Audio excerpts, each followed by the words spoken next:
Don't worry, it'll be alright. Just keep grinding and keep at it.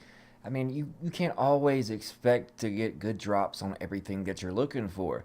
I mean, you have to keep grinding and stay at it until you actually get them. And sometimes you get crappy ones and just have to use them as filler pieces before, you actually come across some godlike roll. But, you'll get there. Oh, hey, what's up, guys? What's up, bros and hoes, whatever floats your goat? It's your boy Relentless here, and today I'm bringing you another division build video. And today I bring you the Annihilation build, and it is complete annihilation when it comes to this. And no, it's not Alpha Bridge. No, it's not Predator. No, it's not a hybrid. No, it's not the Skeletor. But if you want to know what the Skeletor is, then check out my other videos and you will see awesome build as well. But this is one that not too many content creators actually have done on, and which is surprising because it is still very much alive and viable in the division, whether it be PvP or PvE. But without further ado, let's jump right into it and we'll go over and I'll show you what I got. So as you can see, as always, the Division still drops out one mod slot no matter what. Seems like every time you try to fast travel, that's basically what happens. So we'll just stick that there and continue with what we were doing. Alright, so we got 4-piece striker and 2 high ends. And yes, it's vigorous and savage. You can flip-flop these and however you want. I do have the LeBray Barrett chest piece that also would fit very nicely here with that 5% damage buff when a skill is on cooldown, and as far as the armor buff when 2 skills are on cooldown, and that 10% skill power. But I've done multiple videos utilizing that Barrett chest piece, and for those that do not have it and are still grinding for it, keep it up. You will eventually get there. You will eventually obtain that white elephant in the room, so to speak, that golden goose's egg.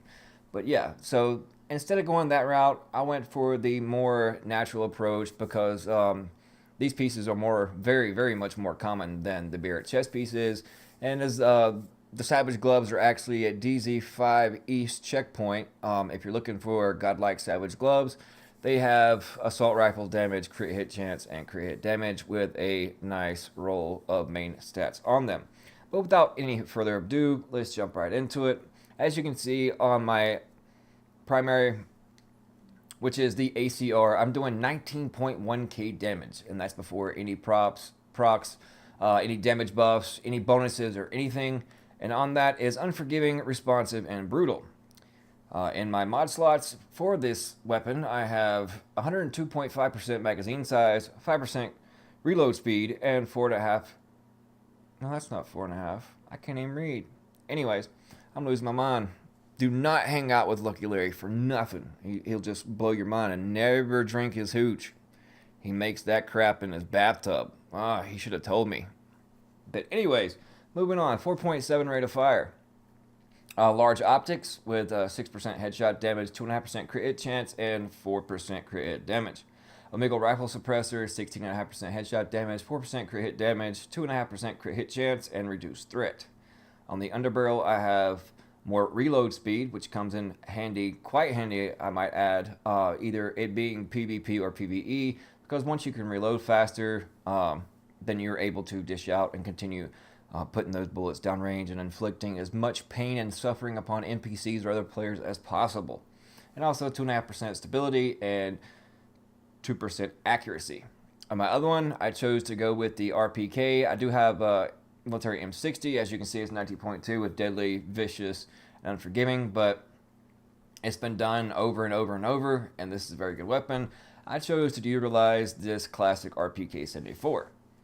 And it has brutal, vicious, and destructive. Destructive now plays a role in PvP.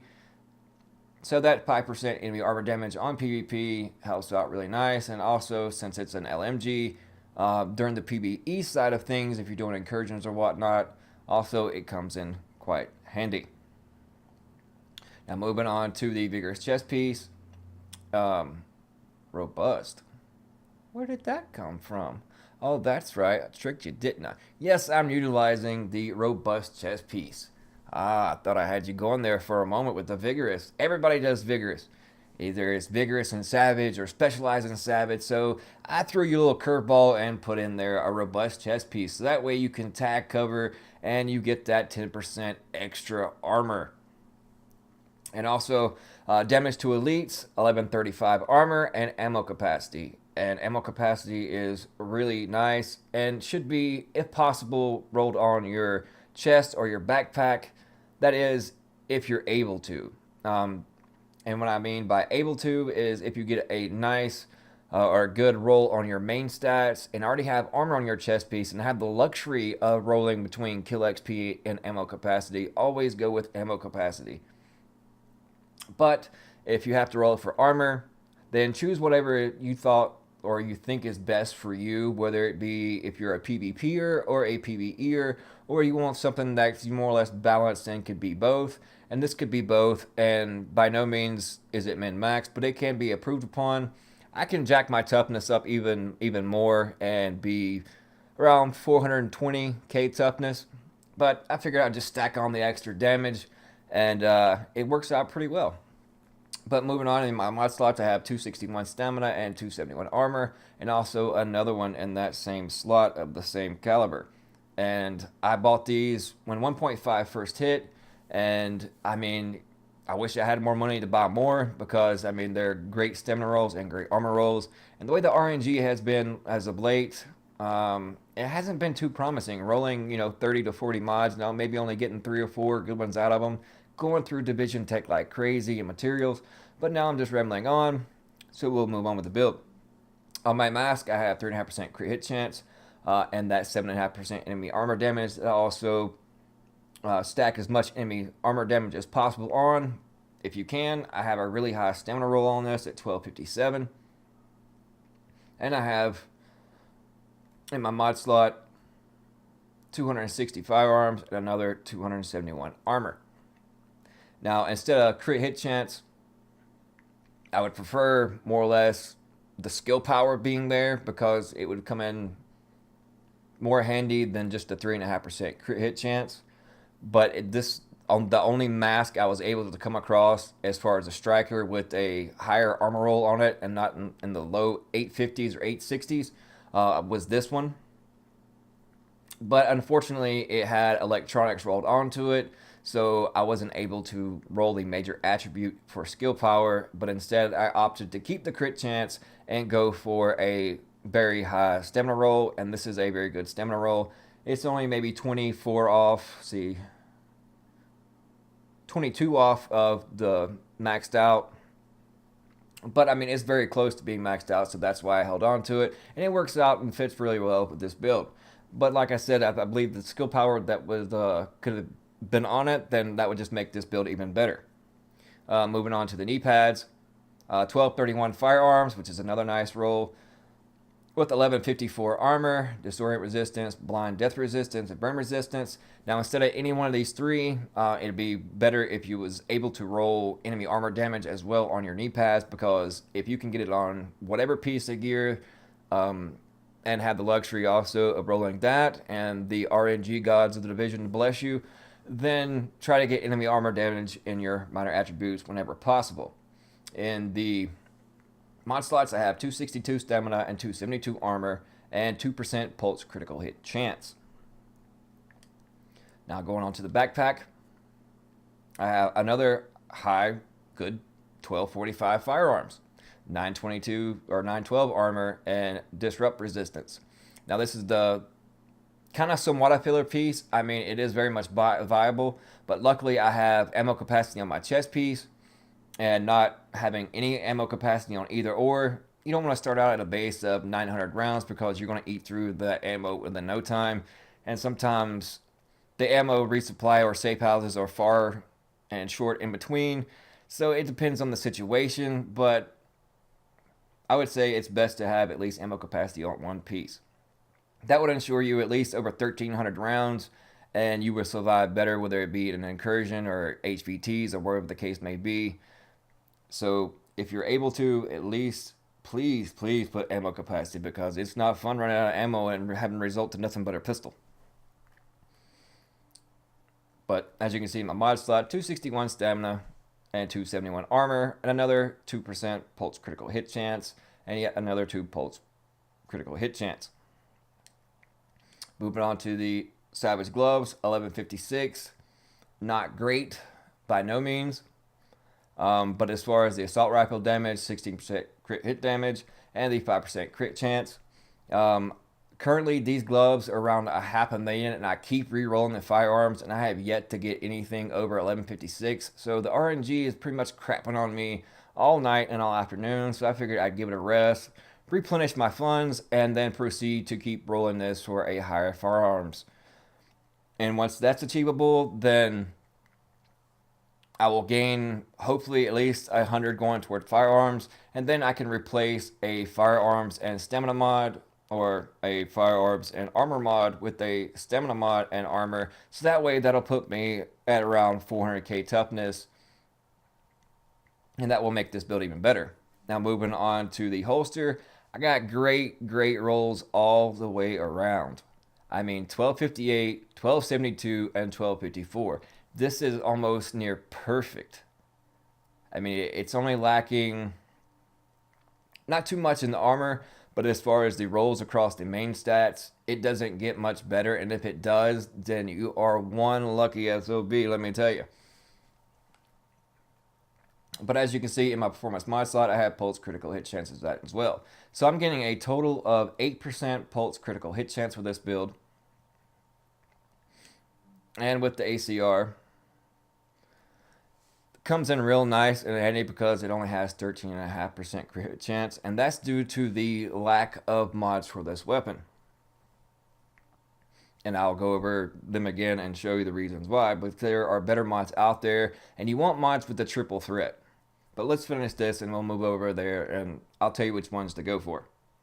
But as you can see, a total of 38.5% enemy armor damage, only 84k skill power, survivability 53.12. Now once I tag a cover, that'll go up. That'll go up 10% just for tagging cover and bouncing off of it. So that's why I opted in the out of the norm and went with robust instead of a vigorous. Because I mean, you know, why follow the crowd when you can make your own path, right? But that was as I was saying about as far as your weapons and attachments. On the large optics, even though it looks corny, the VX1 scope, I've only found one. And I don't know what happened to it. And I've been over 4 characters trying to find it. And so I believe I may have accidentally sold it on another weapon by accident. But that is the one to go for. It had the trifecta. Just as this Pro Red Dot sight has. But yet, instead of just 6% headshot damage, it had 17% headshot damage, 3% crit hit chance, and 5% crit hit damage. So if you come across a VX1 scope, it looks like a rifle scope for a marksman rifle, but it will fit on an AR. And in my opinion, that'll be the one to go for.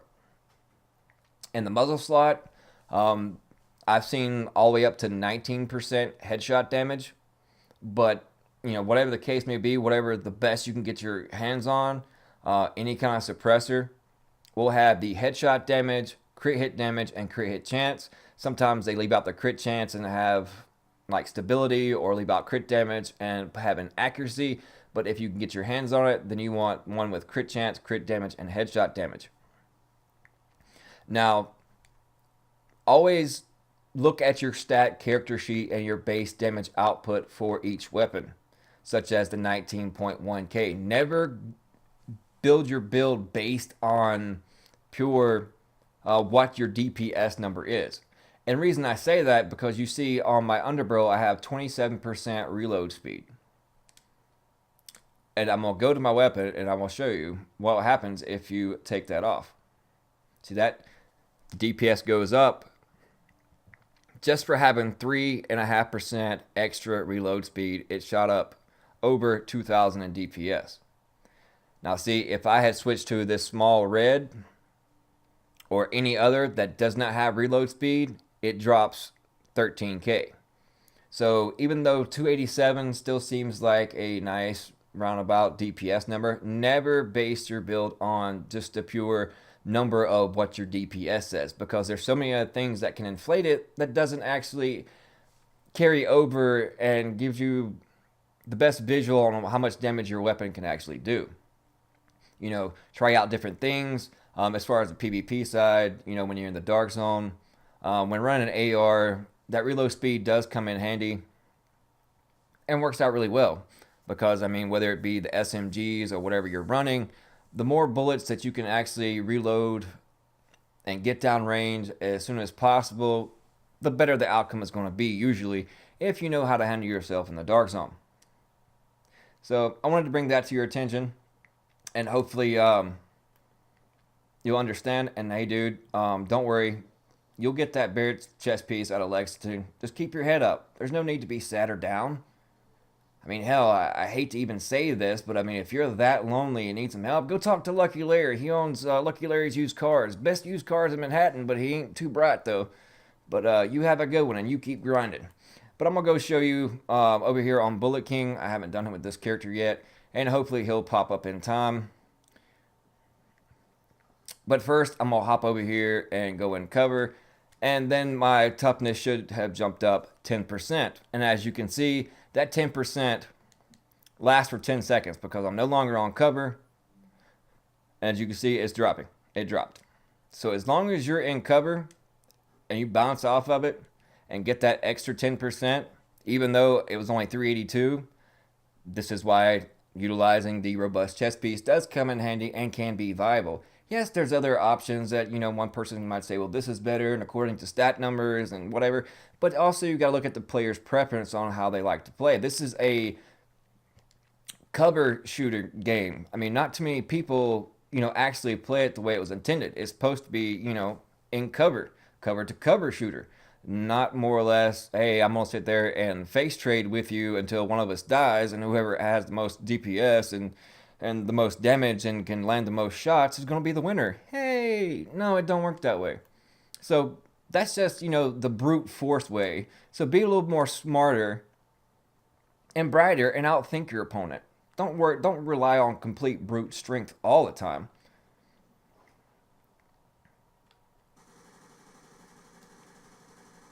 Look, Bullet King just getting schmelted.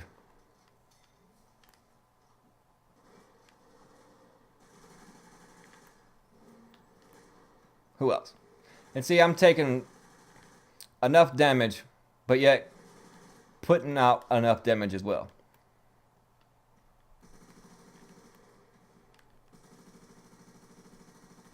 And as long as you can hit them shots, it'll proc strikers and keep letting that build up and up until it reaches that 100, and you won't have to worry about it. And at 100% procced, if you're in the firing range, then the DPS number will shoot up well over an almost 600k DPS.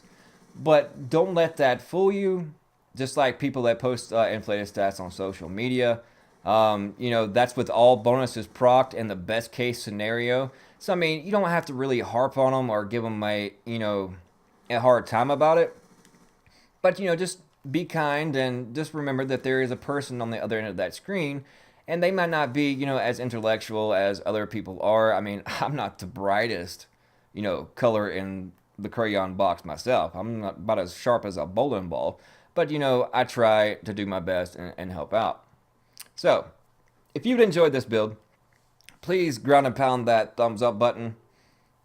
And if you haven't subbed, please sub. We'll be having a 1v1 PvP style tournament in the DZ coming up December the 16th. That is a Friday around 10 p.m. East Coast Standard Time here in the U.S. And in order to participate, you have to be a member of Upper Echelon Gaming. Join their Facebook community. Their link is in the description below. Great, awesome, positive community on all things Division or all things gaming. And also their Discord server, and their link is also in the description below. So if you need someone to game with, matchmaking, discuss builds, discuss build theories, and get good, honest opinions and feedback from good, great people, then it's the community for you, and I highly recommend it. But as always, this is your boy Relentless. I hope you enjoyed the video. Whoa, whoa, whoa, whoa. Don't jump on me. I'm just a messenger trying to help out. And I hope, I've informed you a little bit on, what to expect and what you should roll and what you should look out for. So if I have, I appreciate your support. I thank you for watching, and we'll see you guys fudging later.